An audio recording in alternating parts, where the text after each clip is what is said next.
दोस्तों, यह गांव की लड़की की कहानी है। कैसे इस लड़की ने अपने बाप की बीमारी पर पैसा लगाया और कमाकर अपने पूरे परिवार को पाला।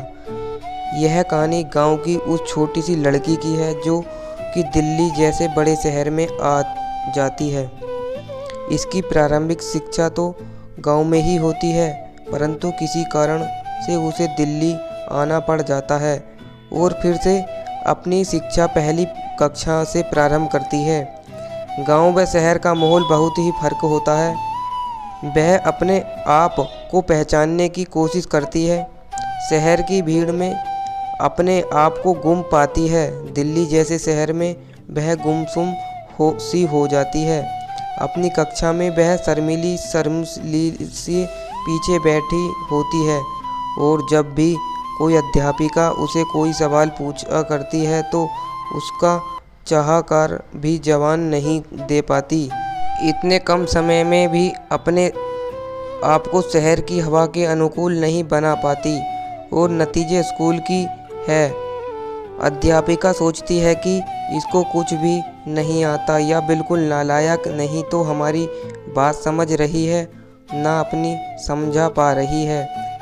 उसके लिए यह वक्त बहुत बुरा है, क्योंकि जब एक दिन वो अपनी पुस्तिका में लिखकर जवाब अपनी अध्यापिका को दिखाती है तो उसे एक जोर का चांटा पड़ता है और एक आवाज़ आती है, लगभग चीखती हुई सी, कहाँ से ना कर मारी तुम्हें तो कुछ आता ही नहीं, हमेशा खामोश रहती हो, किसी प्रश्न का उत्तर नहीं देती हो, जैसे कि मुंह में जबान ही ना हो।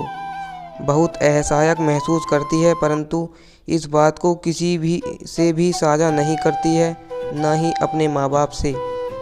धीरे धीरे समय निकलता जाता है और वह अपनी पढ़ाई पर ध्यान देने लगती है। उसे लगता है कि शहर में ऐसे ही लोग होते हैं और उसे जैसी साधारण के लिए यहाँ पर कोई जगह नहीं है। इसलिए हालातों को समझौता कर अपनी पढ़ाई पर ध्यान देने लगती है। अपनी अध्यापिका की नफ़रत सहराते सहराते वो दूसरी कक्षा में आ जाती है।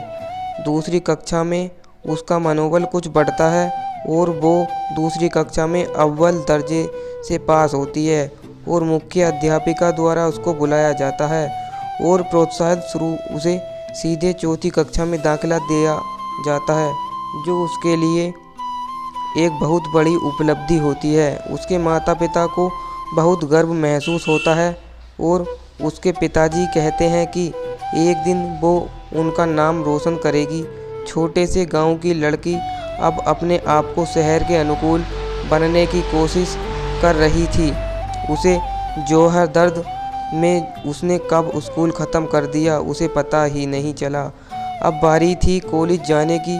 वो फर्स्ट डिवीज़न से पास हुई थी, इसलिए उसे हर कॉलेज में दाखिला मिल रहा था, परंतु वो अभी तक शहर के रंग में रंगी थी और कॉलेज जाना नहीं चाहती थी, क्योंकि उसके लिए घर से दूर जाना था। पिता की मर्जी थी कि वो आगे पढ़े और अपने पैरों पर खड़ी हो जाए, और वो थी कि पढ़ना तो चाहती थी पर कॉलेज जाना नहीं चाहती थी, घर पर ही पढ़कर आगे बढ़ना चाहती थी। पिता और पुत्री में एक अजीब सी खींचातानी चल रही थी। जब वो नहीं मानी तो पिता ने उसे कहा, घर से बाहर जाकर ही आपको अब पता चलेगा कि दुनिया कैसी है, कुछ सीखने को मिलेगा, दुनिया से लड़ने की हिम्मत जुटा पाएगी। घर पर रहकर कैसे ये समझ पाएगी, या तो शादी कर घर पर ही रहो और घर का कामकाज करो, या फिर बाहर निकलकर अपने लिए भी एक आसमां चुनो, मर्जी तुम्हारी ही होगी, जैसे ठीक समझो। पिता की इस नसीहत ने उसे एक नई राह चुनने की हिम्मत दी और वो महसूस सी छुई मुई अब कमर कस कॉलेज जाने की तैयारी थी। कई कठिनाइयाँ आई उसकी ज़िंदगी में, पर पिता की बात राह ने उसके हौसलों की उड़ान को रुकने नहीं दिया। एक के बाद एक सीढ़ी पर आगे बढ़ते हुए उसने कई मुकाम हासिल किए। एक गरीब परिवार की बेटी माँ का भी हाथ बटाती, पढ़ाई भी करती और कुछ काम जैसे एक्सपोर्ट के स्वेटर इत्यादि बनाना, कुछ घर खर्च में भी हाथ बटाने लगी। पिता खुश बहुत हुए थे और माँ तो जैसे जी ही बच्चा की खुशियों के लिए थी। एक दिन उस जाबाज लड़की ने वो मुकाम पा लिया जिसे वो पाना चाहती थी, जो उसका सपना था। एक सरकारी ऑफिसर रुतबा नाम सिर्फ नहीं थे तो अब पिता साथ नहीं थे। एक अजीब सा खालीपन जीवन में आ गया था। उनके मार्गदर्शन ने जीवन के हर पहलू को समझाया था, जो अब धीरे धीरे समझ आ रहा था। अब एक अलग तरह की दुनिया दिखने लगी थी, जहाँ दोस्त मतलब के थे, प्यार धोखे के लिए। इस दुनिया में हर कोई अपने मतलब के लिए जी रहा था। तब पिताजी ने एक बात सिखाई कि बात याद आई। घर से बाहर निकलते ही अपने आंखें, कान, नाक सब खुले रखना। ये दुनिया ऐसी नहीं है जैसी दिखती है। और सच में ये दुनिया ऐसी बिल्कुल नहीं थी जैसी दिखती थी। हाथी के दांत सी ये दुनिया दिखने की और व खाने की ओर थी। फिर उड़ने लगने लगता था कि जितनी उड़ान भरी थी अब बेकार लगने लगी थी। माँ के आंचल में छुप छुप कर रोने का मन करने लगा था। एक बार फिर वही गांव में आई शर्मीली लड़की बन गई थी। जिस आसमां को वो अपना आप को बनाना चाहती थी, उस पर तो वह पहले ही किसी का आधिपत्य था। फिर अगर कोशिश भी करे तो कैसे करे, उसको कमज़ोर कहकर पीछे धकेल दिया जाता था।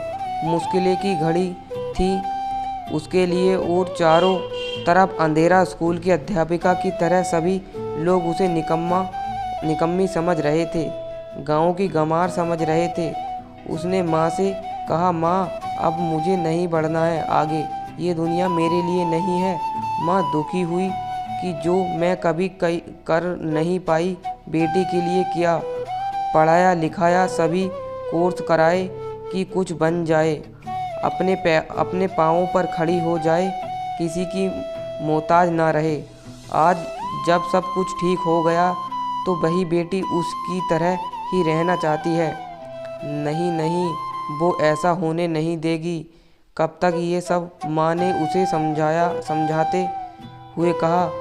बहुत हुआ, कब तक खुद को कमज़ोर समझती रहोगी।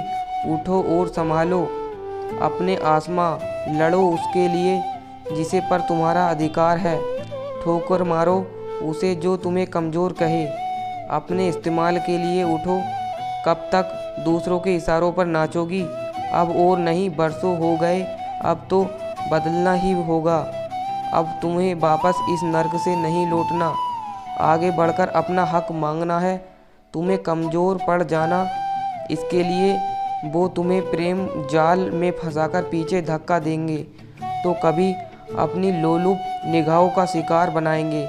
पर तुम्हें हिम्मत नहीं हारनी, सिर्फ अपनी राह आसमां करनी है। इन कंकड़ पत्थर को हटा। हाँ, ये कंकड़ पत्थर ही हैं।